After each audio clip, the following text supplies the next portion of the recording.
Hello and greetings once again this morning. Come on into the ATM where we assist the matter and we attack the mess. Come on in and have a seat.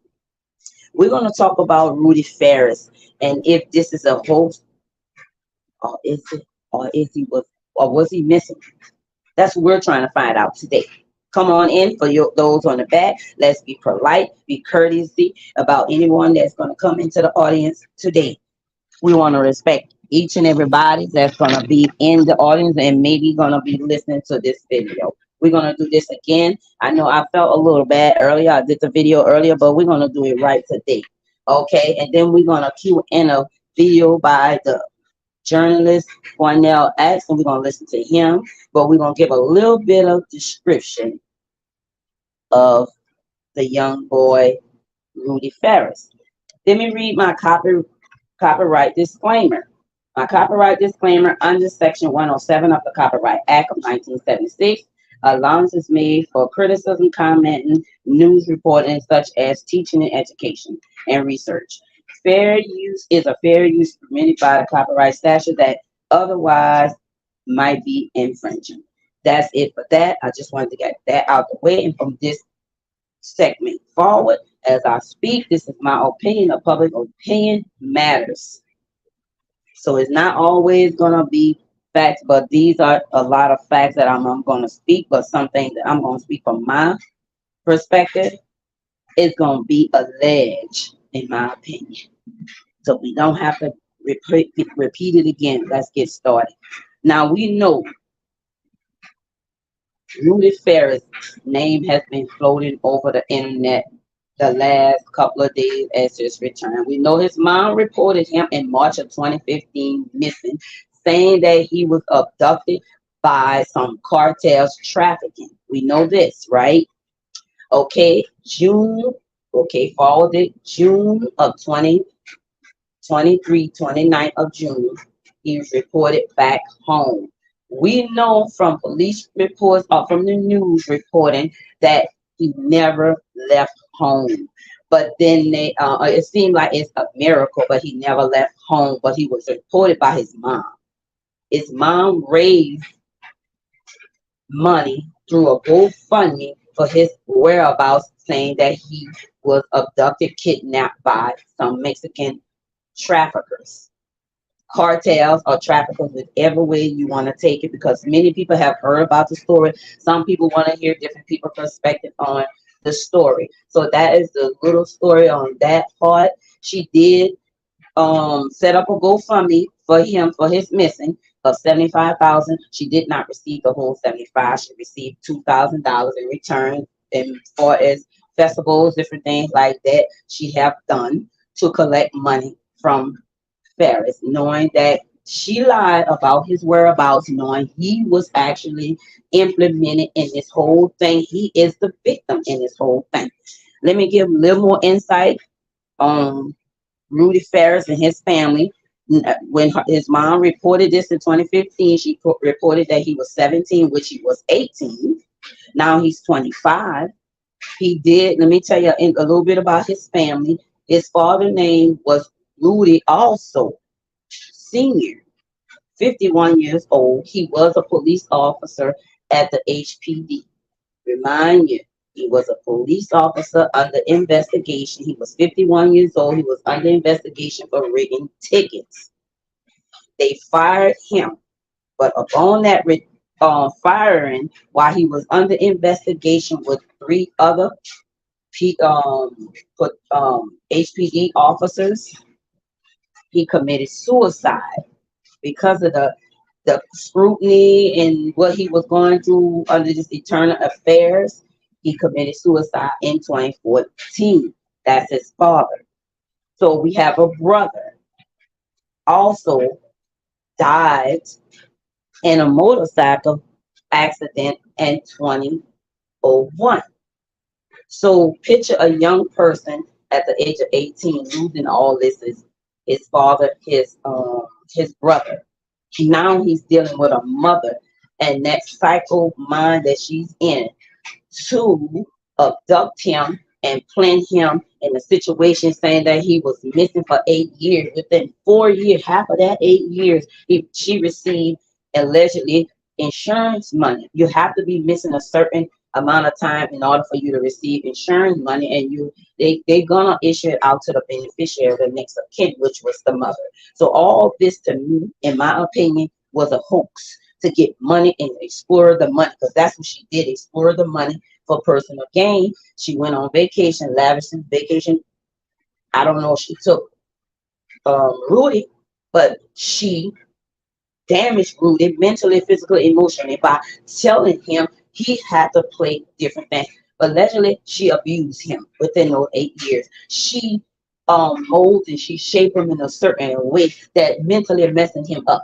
I'm pretty sure this woman, Janie Santana, is mentally disturbed by losing her husband and a, um, a child. At that point, she uses Rudy to play the part of being a dad, a husband, whatever she needed him to be at that time with her sick mind. She is considered a monster. A mom of a monster would go to this level to put her child and implicated him in such a crime as this, because this is definitely a crime, because she extorted people in the community, was an uproar trying to find out what happened to Rudy. Where was Rudy? First thing, they knew Rudy went out walking with his dogs.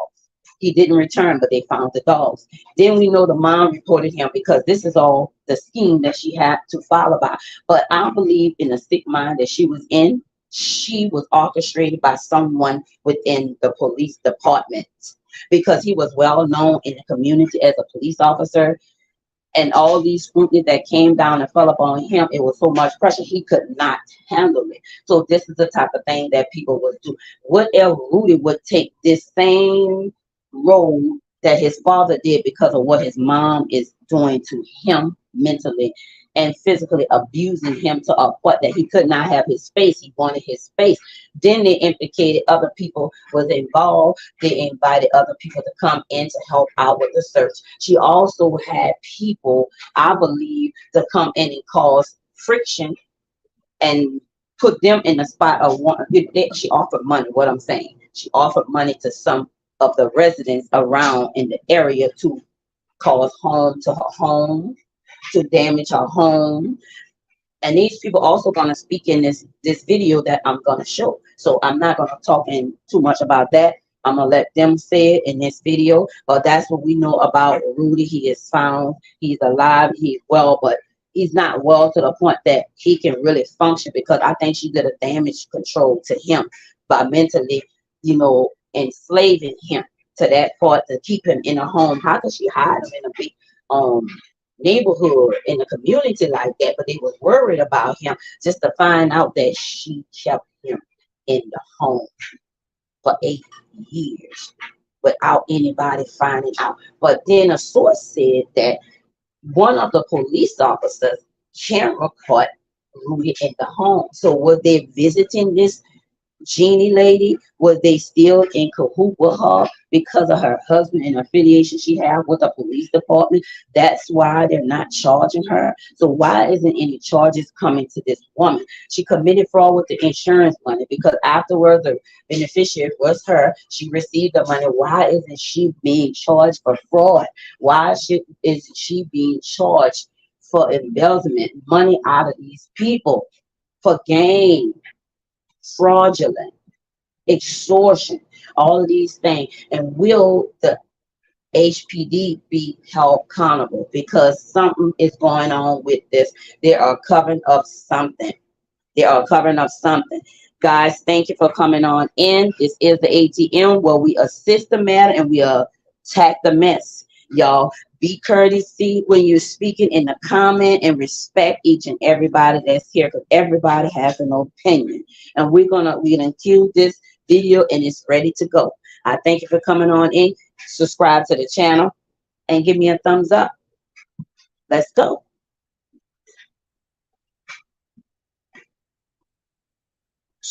Where community activists are coming together to talk about the demand that the mother of Rudy Farias to be charged here. This is a story that we brought you earlier this week, and it's just a really bizarre story of a Houston man whose mother said he was missing and was found earlier this week after being gone for 8 years.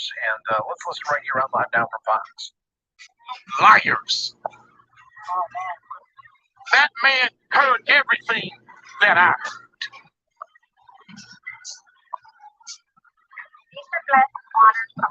I'm standing here speaking the truth of what Rudy said to me. I'm standing here. This is Cornell West, guys. Cornell X, I mean, and the aunt. They're in the conference. Don't allow Rudy to go home with this woman. Don't allow Rudy to leave with this woman.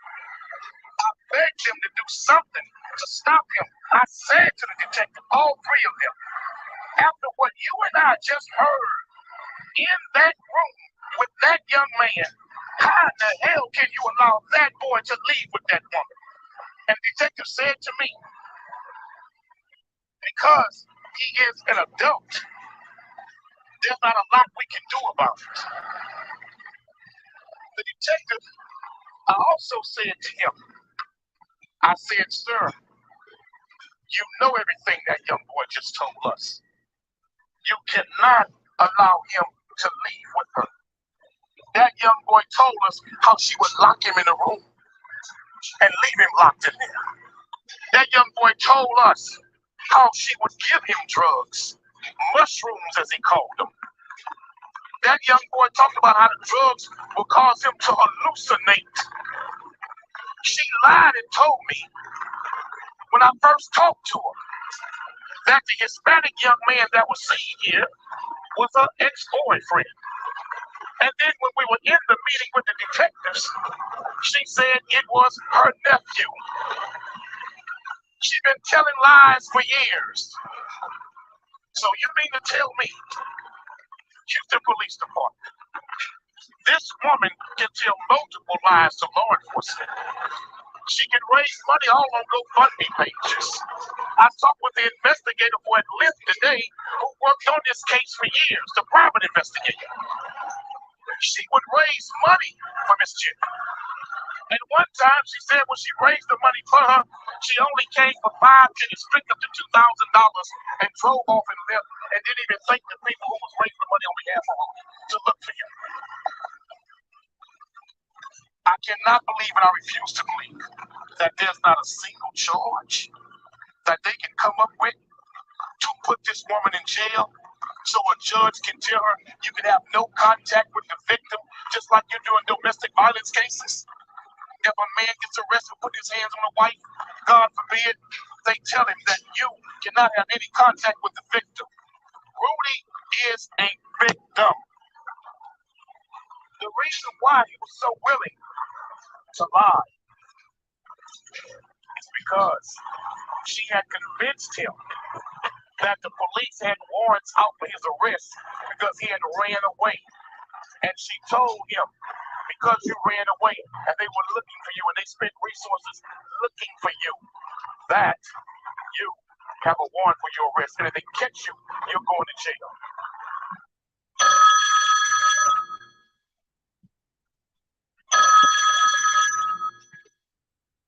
Sorry, guys. She had convinced the young man to wear an assumed name because he thought he was in trouble for running away. Rudy also said to us, me and the detective, on more than one occasion, he put his hand down in tears. Right before he began to talk about him playing daddy at her request, and he got to be the husband. He has to be the husband, is what he said. He said, I don't want my mama to go to prison. I don't want my mama to go to jail.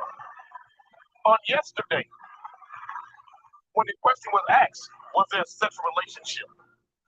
The sergeant lied in his response. And then the next question was there a sexual relationship between the mother and the son? They refused to answer that question and said he's a victim and we protect all sexual assault victims.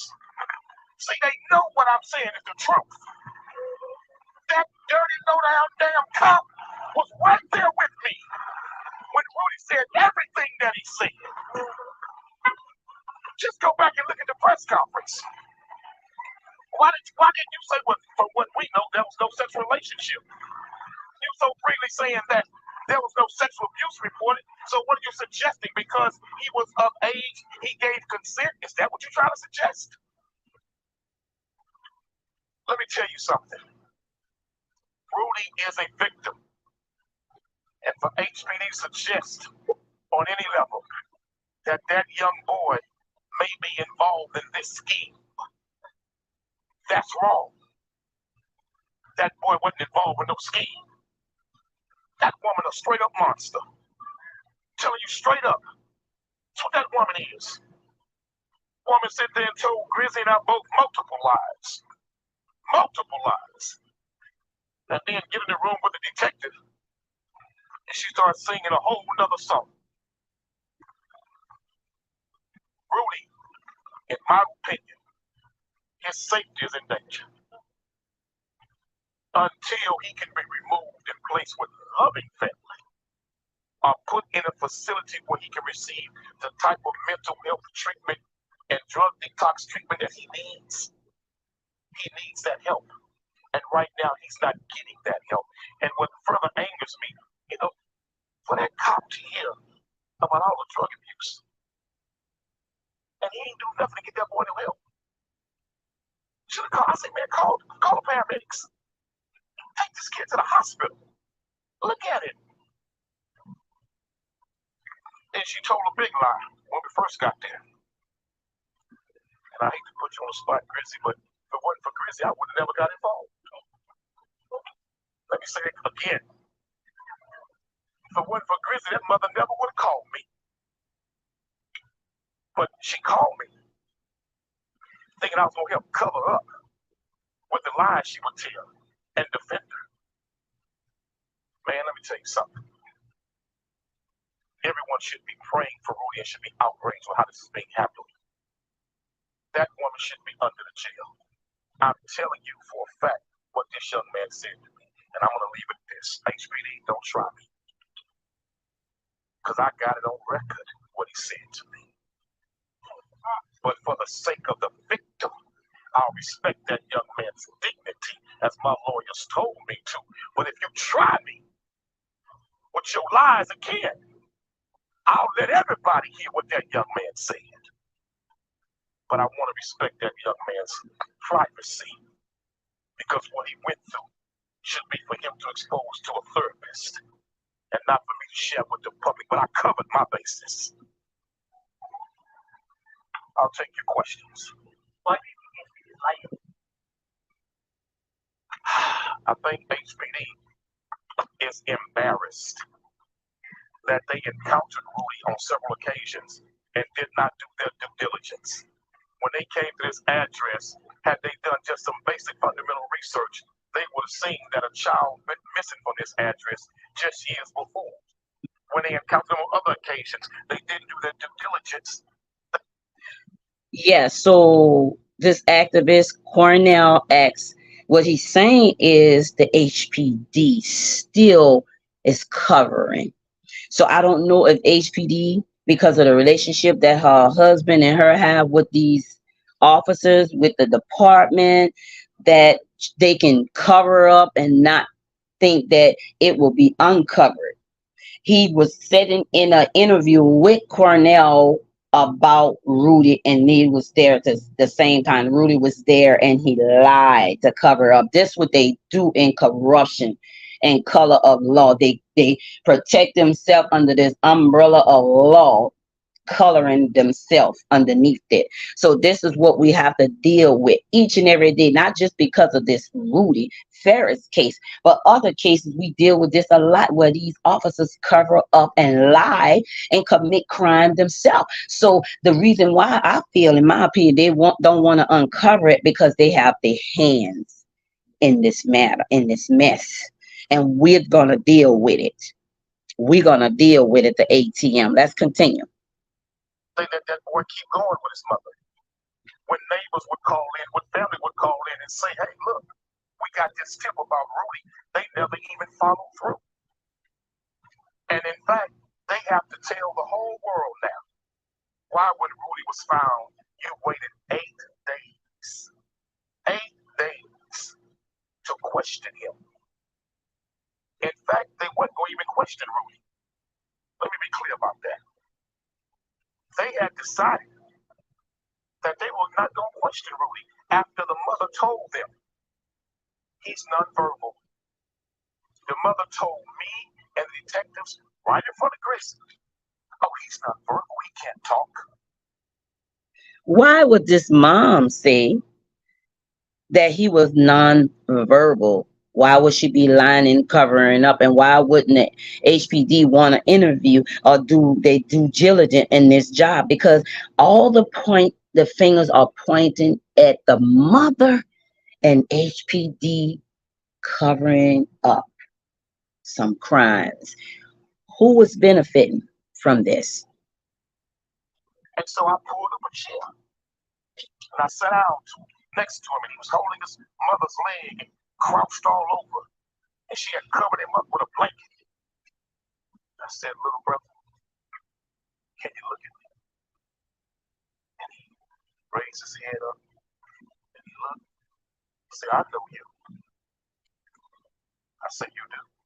He said, I know you. Mr. X. I said, wow, little brother, you speaking now. Am I lying, Grizzly? No. Then I said, well, young man, can I shake your hand? He put his hand out, he's shaking like this, like a leaf blowing in the wind. And I shook that young man's hand. I said, can you sit up and talk to me? He looked at his mama. And she said, no, you gonna have to. Wow, I'm interfering again. Something just hit me when Rudy said, I know you. You, Cornell X. Was this a hoax? Are these people in on this? I'm not trying to go against this activist and say he's lying because I know he's done a lot in the community to bring about justice for his people and for anyone that, that he need to vilify or speak up against or for in different areas. He's done a tremendous job that I know of. But what is going on? Is all these people in on this? Or what? Or just the mom and the HPD? So let's continue. Have a panic attack. No, he's gonna have a breakdown. I said, I think you'll be okay. I said, young fella, you'll be okay. He said, so I helped him up. And we set him in a chair. And his mama said, well, we need to leave because I think he's gonna have a panic attack. And the detective said this, well, okay. Call us when you think he's better. Call us when you think he's able to talk. And I said, well, wait a minute. I said, at first he was nonverbal, but he's talking right now. I said, give him a chance. And the detective said, well, if it's okay with him. And I said, Rudy, would you mind talking to us? He said, yeah. He said, well, I said, okay, just ask Grizzly. I said, okay, talk to the detective. I got up to walk out. Look Rudy at the lie. The mom. I said, no, I want him to stay. So for all of you people putting it out there that I put myself into this case, his mama called me and Rudy demanded that I stay. Thank you for clearing it up. So I said, okay. Cornell. I sat down next to him. And we asked the mother to leave. She didn't want to leave. We said, ma'am, it's important that you leave so we can see if he'll talk. He might open up. So she said, okay. She left. We started talking to her. She came back 3 minutes later, bamming on the door. We opened the door. She said, is he having a panic attack? We said, no. He's fine. Look at him. That's happening live here in Houston. Of course, we wanted to...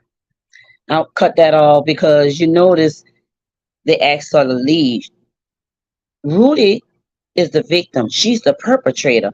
Why is she allowed to be in the same setting as he is? That's what I'm trying to figure out. What is really going on? Is this is a hoax, or was Rudy a missing individual? He was put in a position by his so-called mother that was supposed to love and protect them. All the while she was actually using and abusing this boy.